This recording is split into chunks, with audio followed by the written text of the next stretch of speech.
ಓಡ್ರಿದು ಎಂತ ಮಗ ಐತಿ? ಎಷ್ಟು ವರ್ಷ ಆಯ್ತು ಅವಾಗೊಂದು ರೇಷ್ಮೆ ಸೀರೆ ಕೊಡ್ಸಿಲ್ಲ. 20-30 ವರ್ಷದಿಂದ ರೇಷ್ಮೆ ಸೀರೆ ಅವ ಕೈಯಾಗ ಹಿಡಿದ್ರ ಟರ ಹರ್ಲಿಕತ್ತಾವ. ತಗೊಂಡ್ ಹೋಗ್ಬೇಕು. ನಿಮ್ ಸಲುವಾಗಿ ಅಂದ್ರ ರೊಕ್ಕ ಇರ್ತಾವ, ನಮ್ ಸಲುವಾಗಿ ಅಂದ್ರ ರೊಕ್ಕ ಇರಲ್ಲ. ಬರೋಬರ ಅದ ಪಾರು. ನೀವನ್ನ ಎಲ್ಲಿ ಕೊಡ್ಸಿರಿ? ತಗೋರ ಹರ್ದಿ ರೇಷ್ಮೆ ಸೀರೆ ಗಂಟ ಬಿಸಾಕ್ರಿ ಎಲ್ಲಾರು. ಅಪ್ಪ ಮಗ ಒಂದೇ ಇದ್ರಿ.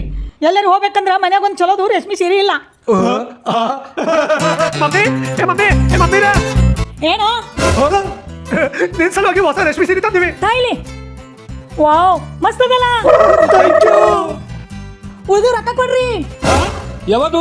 ಹಳಿ ರೇಷ್ಮೆ ಸೀರೆ ತಗೊಂಡು ಬೆಂಗಳೂರು ಟಿಪ್ಸ್ ಅಂದ್ರ ಮೇನ್ ರೋಡ್ನ್ಯಾಗ ಖಾದಿಮ್ ಅಪೋಸಿಟ್ ಕರ್ನನ್ ಪಟ್ಟು ಸೆಂಟರ್ ಹೋಗಿದ್ರಿ. ಮನ್ಯಾಗ ಎಂಥವೇ ಹಳಿವು ಹರ್ದಿವು ಸಿಲ್ವರ್ ಜರಿ ರೇಷ್ಮೆ ಸೀರೆ ಇದ್ರ ಅವು ತಗೊಂಡು ನಮ್ಗೆ ರೊಕ್ಕ ಕೊಡ್ತಾರ. ನಿನ್ ಹಿಂದ ನಾನು ಬಂದಿದ್ದ. ಯಾವ್ದೋ ಒಂದು ಕಲ್ಲಿನ ಮ್ಯಾಗ ಜರಿ ತಿಕ್ಕಿ ನೋಡಿದ್ರು. ಸೀರೆಗ ಸಿಲ್ವರ್ ಅದೇನು ಕಾಪರ್ ಅದೇನು ಅಂತ ಚೆಕ್ ಮಾಡಿದ್ರು. ಕಾಪರ್ ಜರಿ ಇರೋ ಸೀರೆಗಳು ವಾಪಸ್ ಕೊಟ್ರು. ಇವರು ಬರೀ ಸಿಲ್ವರ್ ಜರಿ ಸೀರೆಗಳು ತಗೊಂಡ್ರು. ವಜ್ಜೆ ನೋಡಿ ಲೆಕ್ಕ ಮಾಡಿ ರೊಕ್ಕ ಕೊಟ್ರು. ಸೂಪರ್. ಪಾಪ ಇದೇ ರೊಕ್ಕಿನಾಗ ಮಮ್ಮಿಗೆ ಒಂದು ಸೀರೆ ಕೊಡಿಸಿ ಉಳಿದಿದ ರೊಕ್ಕಿನಾಗ ಮಜಾ ಮಾಡ.